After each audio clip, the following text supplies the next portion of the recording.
नमस्कार प्रिय विद्यार्थियों। हम कबीर की साखियों का अध्ययन कर रहे हैं। कबीर की साखियों में हम पर्चा को अंग की साखियों का अध्ययन कर रहे हैं। पर्चा को अंग की प्रारंभ की 4 साखियां हमने पिछली कक्षा में ली और आज शेष साखियों की व्याख्या करेंगे। साखियां इस प्रकार हैं। सुरति समानी निरति में अजपा माहे जाप, लेख समाना अलेख में यूं आपा माहे आप। अजपा यानी बिना जप के जप होना, लेख प्रत्यक्ष साकार, अलेख अप्रत्यक्ष निराकार, आपा अहंकारहीन आत्मा और आप अहंकार युक्त आत्मा। इस साखी में सुरति समानी निरति में अजपा माहे जाप, लेख समाना अलेख में यूं आपा माहे आप। कबीर कहते हैं कि साधना पथ पर अग्रसर होते हुए ऐसी स्थिति आ गई कि सुरति अर्थात बहिर्मुखी वृत्ति या चित्त वृत्तियों का प्रवाह अंतर्मुखी हो गया है। प्रीतम की स्मृति प्रीतम में ही समाहित हो गई है। शब्दोन्मुख चित्त शब्दमय हो गया है। आत्मा पूर्ण तन्मयता की स्थिति में पहुंच गई है। मन पूर्ण वैराग्य की स्थिति या निरात्म्य को प्राप्त हो गया है।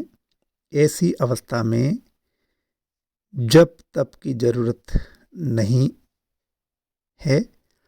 बिना जप के ही जप की क्रिया संपन्न होने लगती है। श्वास प्रश्वास से स्वतः ओम या राम का शब्द निकलने लगता है। साकार सीमित तथा प्रत्यक्ष तत्वबद्ध जीव निराकार असीमित अप्रत्यक्ष ब्रह्म में लीन हो जाता है, ब्रह्ममय हो जाता है। अहंकार युक्त आत्मा विशुद्ध आत्मा में समाहित हो जाती है। कबीर के परिचय का यही वास्तविक स्वरूप है। पारिभाषिक शब्दों की संस्तति तथा अनुभूति की गहनता के कारण यह साखी सामान्य बोध की सीमा से परे है, गूढ़ अर्थ रखती है। कबीर ने भक्ति ज्ञान तथा योग तीनों को एक साथ समन्वित करने का प्रयत्न किया है, जिससे पारिभाषिक शब्दों का भी पर्याप्त अर्थ विस्तार हो गया है। सुरति निरति शब्द की विविध छवियों का उल्लेख पहले भी किया जा चुका है। अजपा जाप इस तरह का जप है जो अनायास होता है, जिसमें किसी तरह के दिखावे की बाह्य आडंबर की आवश्यकता नहीं होती है। तो इस तरह से कबीर ने इस साखी के माध्यम से अपनी बात कही। अगली साखी है मान सरोवर शुभर जल हंसा कैली कराही, मुक्ता हल मुक्ता चुगे अब उड़ी अनतन जाही। मान सरोवर यानी शून्य शिखर में स्थित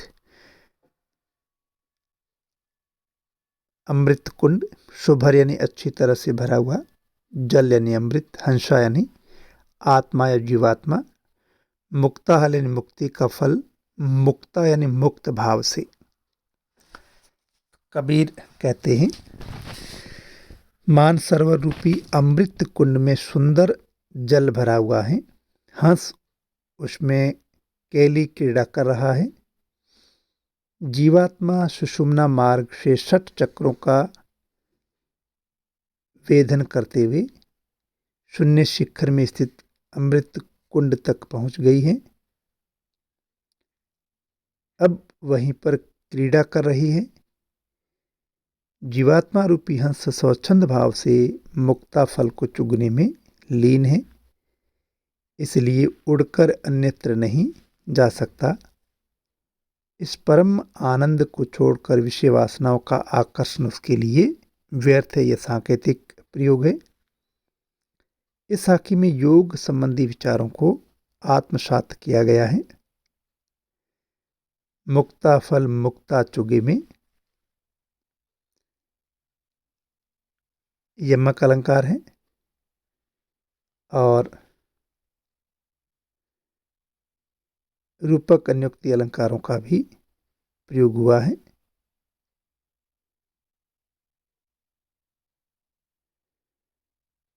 तो इस तरह से कबीर ने अपनी बात कही है। अगली साखी है गगन गरजी अमृत चबे कदली कवल प्रकाश। गगन गरजी अमृत चबे कदली कवल प्रकाश, तहाँ कबीरा बंदगी के कोई निज दास।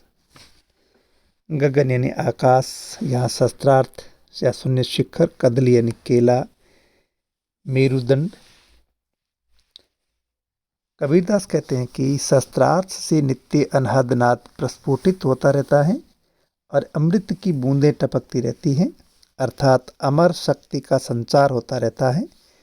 कुंडलिनी शक्ति के जागृत होने की अवस्था में सुषुम्ना नाड़ी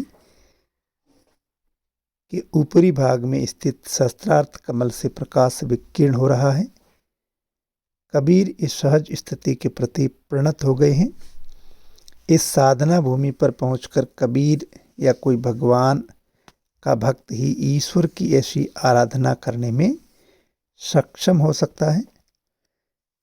ब्रह्मरंध्र में जो शस्त्रार्थ कमल स्थित है, इसके मूल में जो योनि है वही चंद्रमा का स्थान है, वहीं से अमृत झरता है।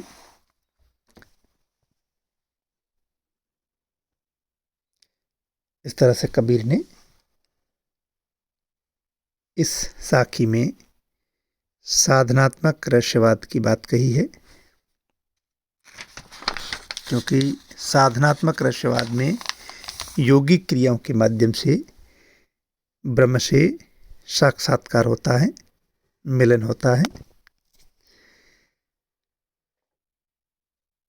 अगली साखी है आकाशे मुखी ओंधा कुआ पाताले पनिहारी, ताका पानी को हंसा पीवे बिरला आदि बिचारी।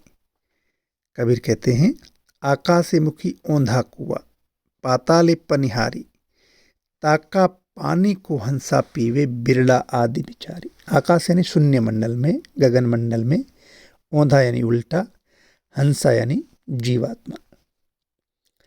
कबीरदास कहते हैं कि आकाश में अधोमुखी कुआं है, पानी भरने वाली पाताल में है, इसका पानी कोई हंस ही पी सकता है।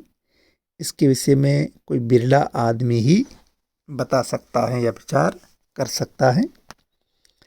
यहाँ इस साखी में भी कबीर ने उलट बांसी का प्रयोग किया है। उलट बांसी से हमारा अर्थ है लोक व्यवहार के विपरीत अर्थ रखने वाली युक्ति, क्योंकि आकाश से मुखी ओंधा कुआं बताया गया है और पनिहारी को पाताल में बताया गया है।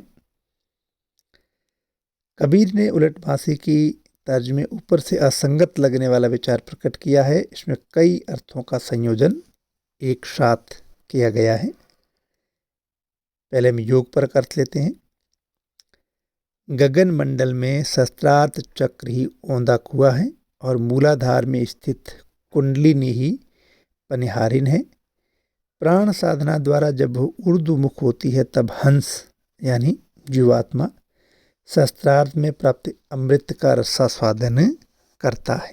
तो यह उसका योग परक अर्थ हुआ। इस साखी में मुद्रा सिद्धि का भी संकेत है। जिह्वा पनिहारिन है और ब्रह्मरंध्र उस कुएं का मुख है। योगी अपनी जिह्वा को उलटकर ब्रह्मरंध्र से टपकने वाले अमृत रस का पान करता है। हंस योगी का प्रतीक है। तो इस तरह से कबीर ने प्रतीकों के माध्यम से योग की बात कही है और परमात्मा से मिलन की बात कही है। इस तरह से हमने कबीर की महत्वपूर्ण साखियाँ ली जो पर्चा को अंग में संकलित हैं। धन्यवाद।